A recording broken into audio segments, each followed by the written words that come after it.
Кадырман қалың жұрт, бүгін біз ушул Актаңдай теле долбоорун, Актаңдай теле көрсөсүндө Залкар комузчу Садабай Шабданов устатыбыз менен Ниязалы Борош уулуна атайын арнап, анын күүлөрү, залкарлар жөнүндө, күүнүн тарых таржымалы жөнүндө, ошол мезгилдеги комузчу, ырчы, төкмө, негизги эле өнөр адамдары кандай болгон, күүгө бири-бирине кандай мамиле кылганы жөнүндө сөз кылып атабыз. Эми баягы Арсар күү жөнүндө ошонун тарыхын айтып дагы чертип берем дедиңиз эле. Ошого токтолуңчу. Арсар күүнүн чертелегине. Эми Арсар күү мындай да. Өзү бир чоң тойдон чыккан, аштан ушундай бир чыккан экен да, көп эл. Анан баратып эле бир жерге топтолуп, анан сүйлөшүп туруп калса, арадан бирөө чыга калып эле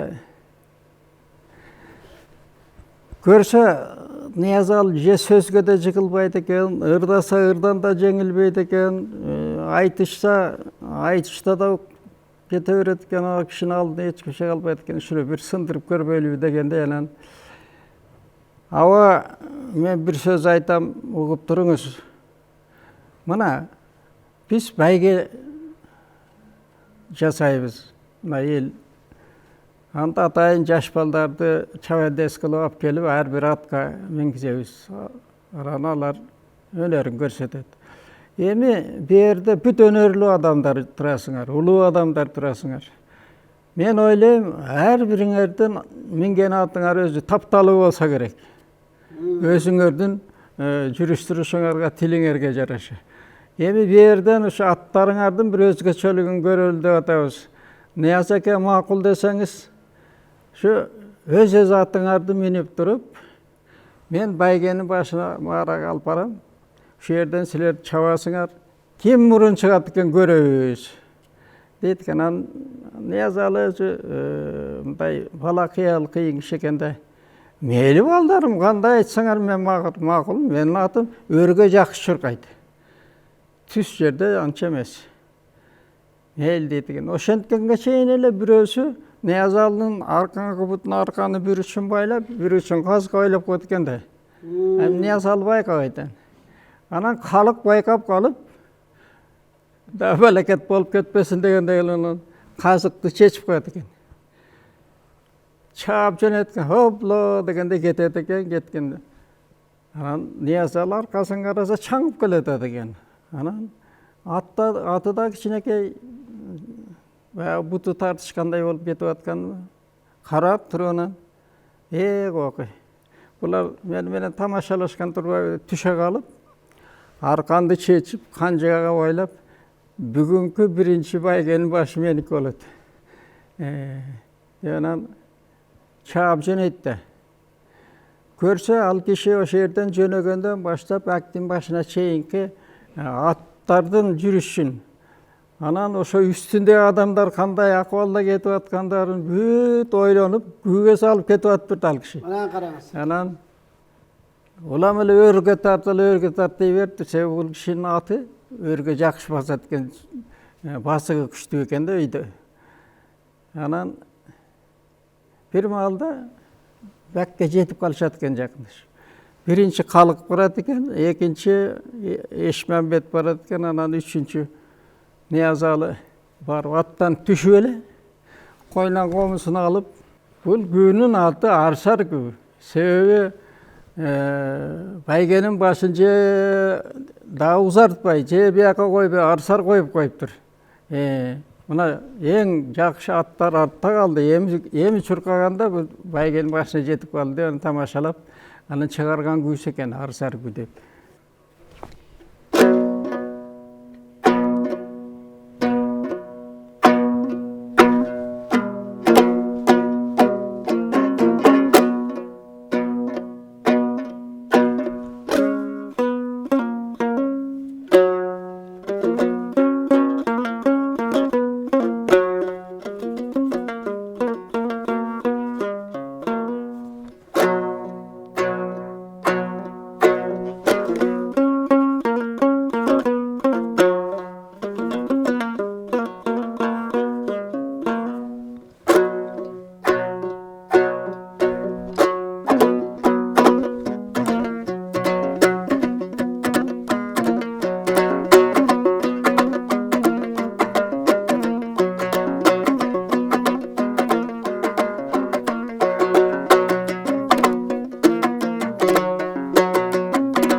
сон ушинтип байгени Бәйгенің başında birinci халық шығады екен, екінші Ешмәмбет, үшінші Ниязаланы отыра қалып, ошол жерден бәйгенің чабыла тұрған жерден бәктің башына чейинки аралықтағы аттардың жүрішін, анан үстіндегі адамдардың қиял жоруктарын ушул күйге батырып черткен жери ошол.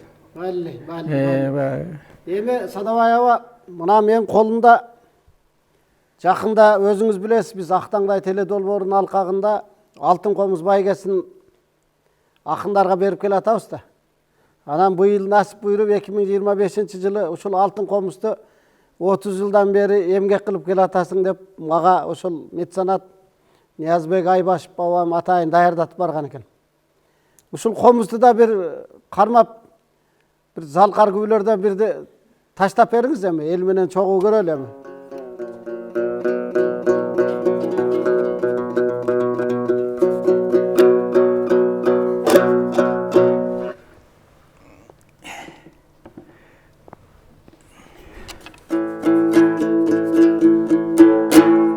Ben güyle öyle koyun sebebi bu altın komuz bolsa altında ünü oluş gerek. Emi mındayda biröөнүн атын минсең ал баш бербейт да көп учурларда. Комузда ошондой. Мисалы үчүн бирөөнүн комузун чертсең көп эле баягы анча кыйналып чертип калышың мүмкүн. Эми бул кыз өз күйлөнүп экен. Мен азыр жанагы күнүн башы Камбаркан деп коебуз. Эми Камбарканды бир барып Бишкекте черттим эле, азыр ушул жерде чертип берейин.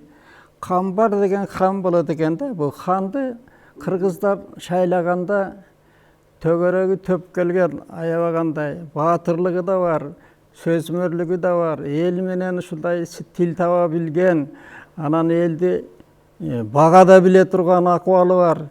Ушундай бир адамды шайлайт экен да. Мына Манасты хан дейбиз, туурабы, Шырдакбекти хан дейбиз. Ошол сыяктуу мында дагы ошо ханды шайлаганда аябай сындан өткөрүп, анан хан шайлайт экен да.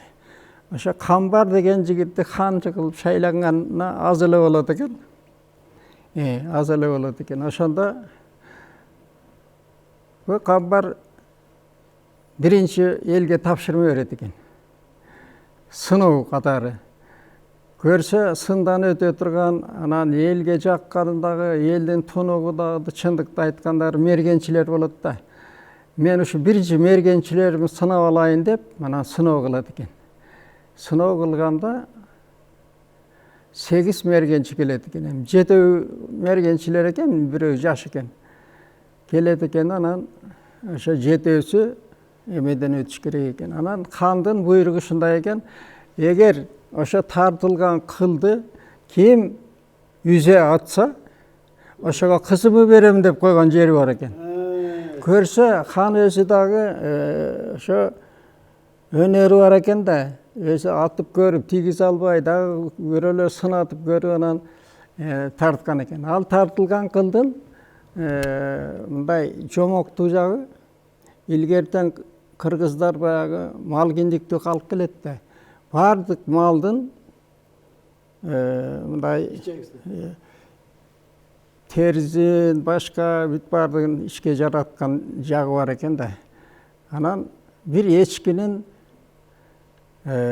ичегизин алышып, сыдырып, анан ийирип тартып көрсө, баягы кургатып тартса, эч көрүнбөйт экен да, бир 15-20 метрде мындай четкенде көрүнбөйт экен. Эми ал мезгилде метр болгон эмес, эми кадамдашса керек да, 30 кадам деп ошондой анан койгон да. Анан ошондо 8-инин ошо 7-өсү атат экен, бирөө да тийбейт. Аксакал мергенчи да тийгизет. Ошондо жана аркасынан ээрчип барган бала атасына айтат экен: ата, сиз бир нерсени байкабай өзүңүз жасабай койдуңуз. Ханга айтсаңыз, мен биратып көрбөймүн деп. Анан ханым: эми биз эптей албай калдык. Ушу бала биз менен ээрчип жүрөт. Ушуда бир өнөрүн көрсөтсүнчү деп Атканда барып, кылды кармап көрүп, анан кайра ордуна келип, 2-3 айланып кайра ошол жакты карап тура. Атканда үзе атат экен да. Анан таң калат экен. Көрсө тиги улуу мергенчинин бир ою ушундай экен да. Кандай эме болсо барып көрүп, жол болсо ошол жака жакшы бир кунт коюп тиктеп алып, көздү жумуп алып да тийгизчү экен да. Анан бала үзе атыптыр да. Анан хан ошол жерден мына жарыя болду эми болуптур деп анан ал кызын даярданга аракет кылып калат окшойт. Анан бала суранат экен. Ханым, менде бир ой бар. Мен үйлөнүп алгам биринчиден.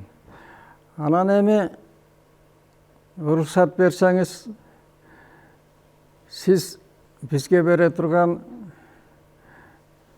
эмеңизди башкача кылсак, мына ушулар баары мал-келден кеме кал, ачык айтыш керек. Малыңыздан балдарга берсеңиз, кызыңыз өзүңүз эле калса дегендей айтканда анан бир жагы сүйүнүп калат экен да. Өзү ошону коюп алып пушайман жеп жүргөн хан экен. Анан ошондо ар бирине 9 кой, 9 эчки, 9 уй, 9 тай ушундай кылып туруп анан ар бир мергенчиге берет экен да. Ушинтип анан мергенчилер баары тең жакшы ойдо кетишет экен, бир жагы ханга ыраазы болушуп. Анан дагы бир күнү, анча жыл өткөндөн кийин дагы бир жарыя кылат экен. Биз дайыма мисалы үчүн сайыш болсо бирөөсү сөзсүз каза болуп калышы мүмкүн. Улактарса да чабышып кетиши мүмкүн. Жөн эле отуруп бир эс ала турган жакшы бир мен оюм айтылгандай бир нерсе таппайсыңарбы? Мына эл отуруп эле көрүп эс алабы, кандай эс алат, ушундай бир десе анан баарын элди аралатып жөнөтөт экен. Комуздун жаралышы дең, Барып таап келгиле деп. Жөнөгөндө бир жерде бир бала ыйлап атат экен. Ал эми бирөө бир жараканын бетине эле тырмап үн чыгарып атат экен. Мындай карап, хандын айтканы туура келе экен, жок бекен деп анан кайра кетет экен. Барса эч мындай кызыктуу нерсе жок. Кайра келсе ошо. Анан ошо баланы жетелеп алып келет экен да. Алып келгенде анан ал барып тарыхын айтат экен да. Ошол айылда мунун атасы өлгөндөн кийин коркунуч пайда болот экен. Бир жолборс келип эле баягы кутуруп кеткен жолборс окшойт. Кыйнап жүргөн экен да. Анан ошону эптеп кармаш үчүн жанагы жаш балага эл өтүнөт экен ошону. Жолборсту кармап кел же жок кылып кел деп. Токойду аралаганда бир укмуштай үндөр чыгат да. Бай караса көрсө бир дарак жыгылган, анан баягы жыгылган жерде бычактын изиндей болуп мындай калган жарака бар экен. Ошо менин оюмча жанагы түлкүгө окшогон бир нерсени кууп баратып, жолборс баатыр да. Аша секирем деп карды жарылган ичеги бияка тартылып, тияка тартылып, анан тигинтип катып калган мезгилде адам корко турган үндөр чыгып калат. Терден бир үн, бияка үн, жармашып калгандан кийин каткандан кийин үн чыгат. Анан караса ошо ичеги. Анан барса жолборс өлүп жатат. Себеби ичеги карды жарылгандан кийин ичеги тияка ар жака тартылган. Анан карап туруп анан аягылардын 2-3 жерден кесип алып барып үйүнө минтип жыгачты кагып минтип көрөт. Болбойт. Анан хандын берген жанагы кылды чапкан комузуну тагат. Тагып алып анан кыңгыратып чертип отурганда жанагы хандын жигити келип карап калат. Ana ошондо ханга алып барат да. Алып барганда анан кана балам эми ошол комузуң чертмең бир чертип койчу көрөйүн дегенде чертип баштайт. Унчукпай эле чертип баштаганда атын айта албай калат да. Анан хан балам мен сени токтотконум себеби биринчи кечирим сурайм, анан атын айтпаса күн атасы өлөт деп айтылчу эле элде. Ошол себептен мен токтотуп койдум күбөгүн жарымында. Аты эмне эле дегенде, анда ошо аксакал баягы биринчи эмеде айткан жери бар экен да.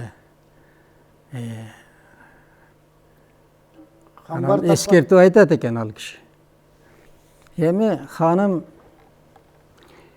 бул Кылмергендин аты дагы Камбар экен. Сиздин атыңыз да Камбар. Мына сиз буйрук бердиңиз, бул издеди, тапты, ошо сиздин кылды комузга тагып алып, анан келип чертип атат. Эми мунун атын эмне дейбиз? Камбар турат, хан турат. Эки камбардын атын бириктирсек эле күбө экен да. Ошон үчүн камбар чапкан, хан тапкан деп, күнүн башы камбаркан болсун деп ана камбаркаты черткен экен. Айтат да. Ошондо кана балам эми черт дегенде чертет.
Бекене хан токтотуп сүйлөп калып атпай, атын айтпайсың.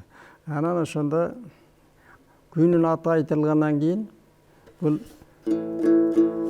күй чертет экен да. Башына чыгып коеюн деп анан дагы бир күнү.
ошентип Атайдын Машкан Баркалы менен Карамолда менен Атайдын ушул жерде мен айтып коеюн, себеп дегенде мынау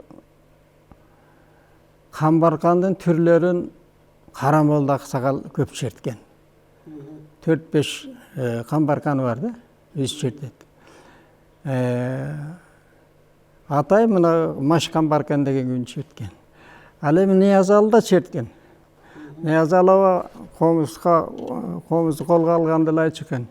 Акылын таап черткен 62 Камбаркан, эбин таап черткен 52 Камбаркан деп болушка көп айтып жүрчү эле. Ошол сыяктуу комузуң жакшы комуз экен. Эми анча-мынча бизден да ката кетти окшойт, бияктан да эми жаңы да. Баш бербей басып кетип атат эми. Рахмат, жакшы комузуң бар экен. Жакшы болсун. Келиңиз эми комузду биз Атай сизди Актаңдайдан негизи Актаңдай теле көрсөтүүсүнүн башынан бери эле уюшулгандан бери эле катышып жүрөбүз да. Биздин элтерде ушул Актаңдай теле долбоорунун негизги максаты элдик өнөрдүн туу чокусу.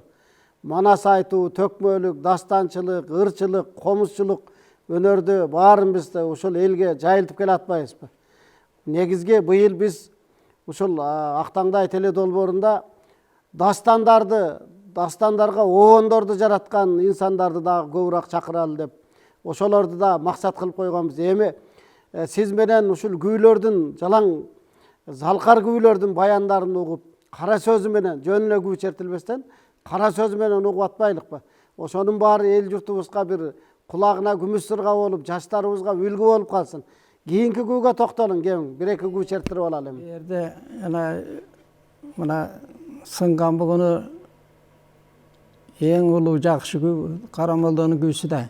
Ниязалы эле черткен. Мына Богачы менен Ниязалынын жанагындай чыгармачылык кечеси болгондо мында ысык көлдө өттү. Ошондо бүт комузчулар, обон чыырчылар келишти. Ошондо Ниязалынын ушу сынган бүгүнүсүн ошол бир Үрүсалиев деген жигит черткен. Ошо эч ким чертпей калды. Ошону чертпедиңиз? Жок, аны мен угуп өзүм көрөлекмин, болсом бир неметип чертейин дегем. Азыр мен сынган бүгүн айтайын деген себеби мындай да. Өзү сынган бүгүнү жана Намазбек жакшы чертет. Баары жакшы чертет. Бирок сынган бүгүнү мындай тарыхы бар экен да. Элде айтылып, Ниязалыга чейин, дачы ошол жанагы Карамолдого чейин чертилген жактары бар экен. Бирок мындай айтылат экен да.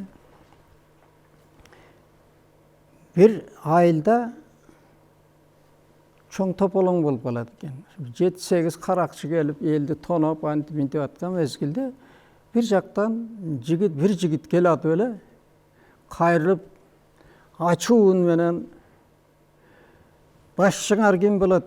Жөн жаткан элге да тийишип эле чык буяка дегенде. Алар эми коркпойт да, алдына келгенде шап кармап туруп камчы менен бир-эки тартып менен жигиттериңе буйрук кыл, бирин бири байласын. Болбосо баарың сого албайсың. Дегенде анан баягы өмүрү турат да колдо. Анан коркконан жигиттерин чакырып, бирине бирин байлап, анан жөө аттарын жетелеп, өзү ошолорду айдап жөнөйт экен. Анан бир аксакал: "Айнанайын балам, сен баатыр бала экенсиң. Аты жөнүң ким?" десе айтпайт экен да. Анча ээрчип барат экен, айтпайт экен. Кай жайда төрөлгөнсүң балам десе анан майда деп коет экен. Бугу. Май болсо бугу экен. Кой, мен элге айтпасам болбойт, мындай жакшылыкты ким кылат? Анан элге айтат экен. Бул бугу деген баатыр экен.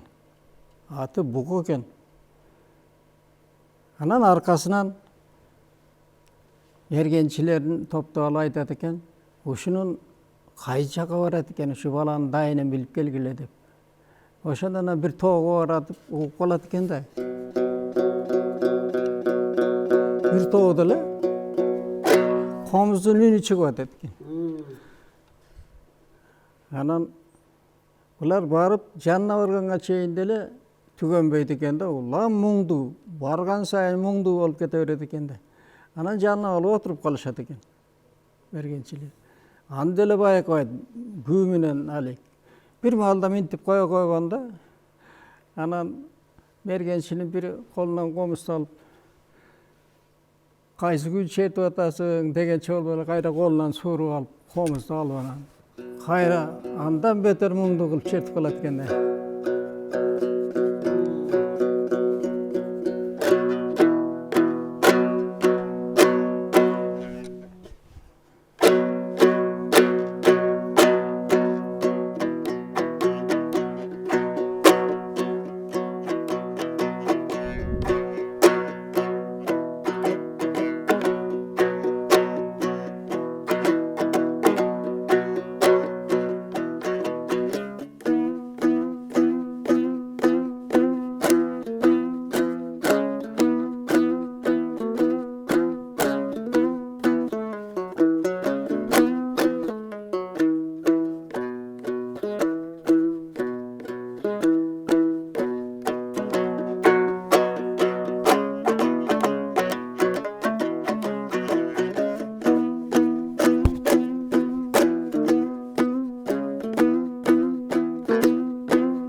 көлдөрдү чертип баятан бери эргип турасыз. Эми сизди токтотконго болбойт. Дагы бир 2 эргип турган малда дагы 2 күнү чертип бериң, анан кийин көрсөтүүбүздү жыйынтыктап алалы. Анда мына биз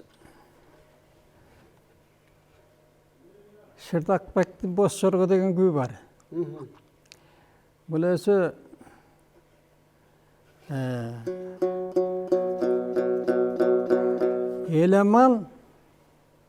Elemandan erteştikten Joğdar Beşim'den Erenisi'den Teyitbek'ten Kurmanbek'ten Seyitbek'ten anan Şırdakbek han ekende. Emi Jorgo jönünde söz bolganda biz Toktozun Türek'ti birinci aytalam sebebi bul kişi dagı uşul jönünde jakşı aytıp çertken jagı var. Bul kişinin aytısı boyunca şu Şırdakbek Xandın Aydınkөл деген köl bola деген köl em. Oşo kölde 7 bulak var eken. 7 bulaktın anan Sıykır bulak деген bulağынан жылкылар келип суу ичет экен ар түрдүү булактардан. Bir жылкы эч жаңылбастан бар Sıykır булактан гана суу ичет экен.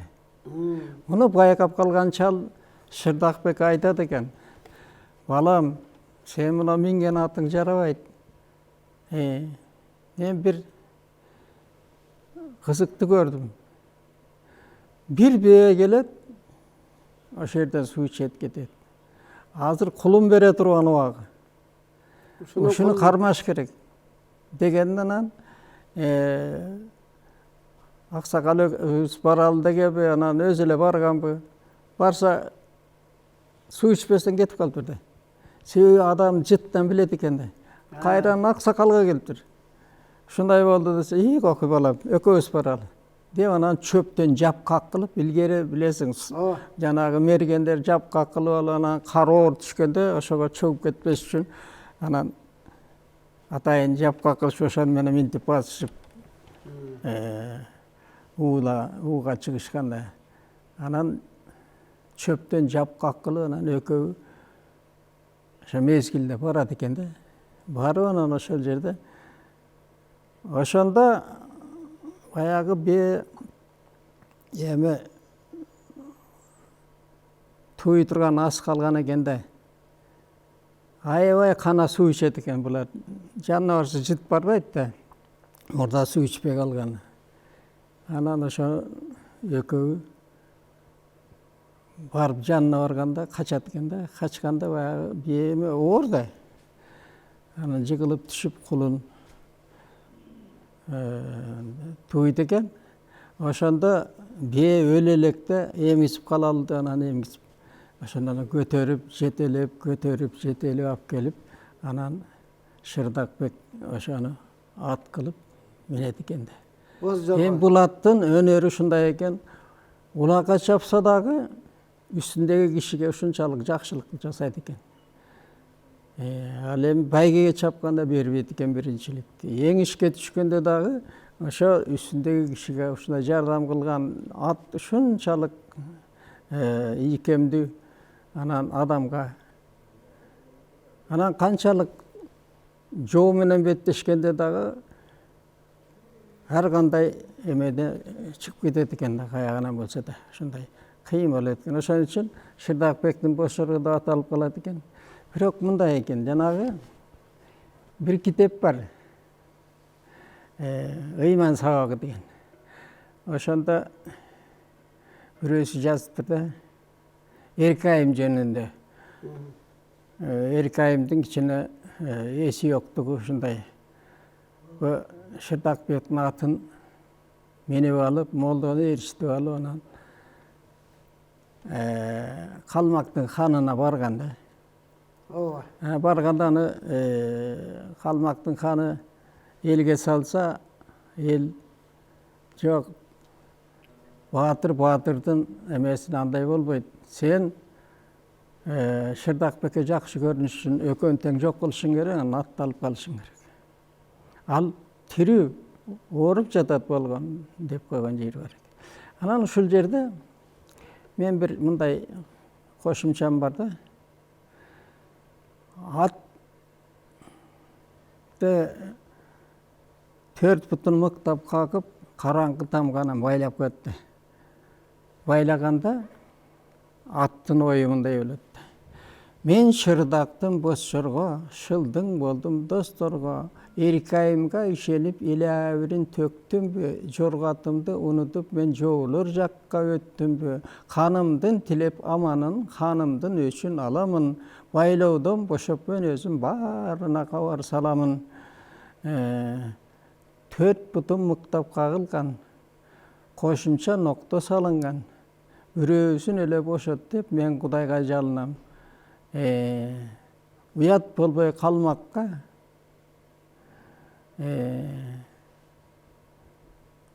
учуп чыгам заматта шырдагыма көрүнөм, ушул бүгүн таң атса. Камбар атам колдосо, Кудайым жолум оңдосо деп 4 бутун suurup мыгын чайнап жүгөнүн демелерин, ноктолорун үзүп чыгып андан кийин караса хан сарайдын ичи эшиктери жабык бар. Анан 2-3 айлан аша секирип туруп анан жорго түшүп. Анан ошол жерден Шырдакбек ак өргөгө чейинки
келсе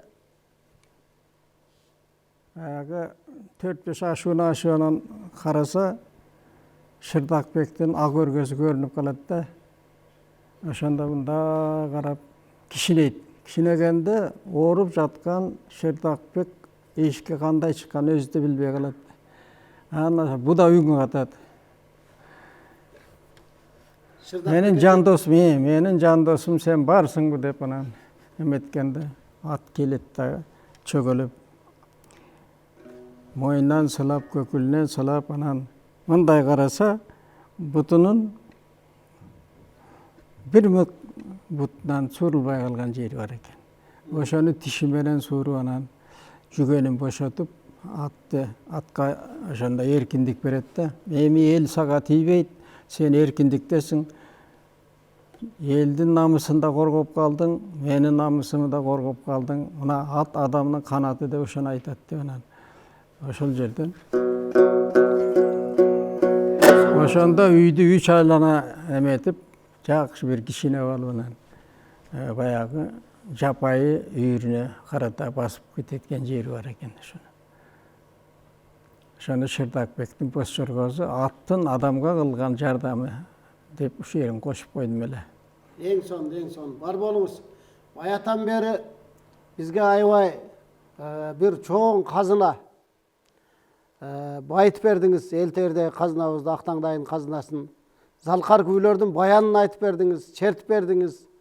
Жөн эле айтпай баардык кара сөз менен элге жеткиликтүү болуп, эми айрыкча баягы жаштарга же кээ бир мындай өнөрдү анча түшүнө бербеген адамга кызыксыз көрүнө берет. Бизге окшогон өнөр сүйгөн, негизи эле жалпы элибиз өнөрлүү, өнөрдү өзгөчө баалаган элбиз. Тыңшап көрүп отургандар баардыгы өзүнүн баасын берет. Кадырман калың журт, бүгүн мына Актаңдай теле долбоорунда биздин заманыбыздын залкар комузчу, Кыргыз Республикасынын маданиятына эмгек сиңирген ишмер, улуу устат, Түрксой эл аралык уюмунун алтын жылдызынын ээси биздин ардактуу бабабыз Садыбай Шабданов бизде конокто болду. Мына бир кылым көздөй баратасыз. Кудай сизге бакубат, каарылык, узак өмүрлөрдү берсин. Бизге устат болуп жүрө бериңиз. Амандык тилейбиз. Ушуну менен биздин бүгүн көрсөтүүбүз соңуна чыкты. Эл терден алыстабаңыздар, биздин көрсөтүүлөр уланат. Биз болсо сиздер менен коштошобуз. Амандыкта жолукканча бар болуңуздар.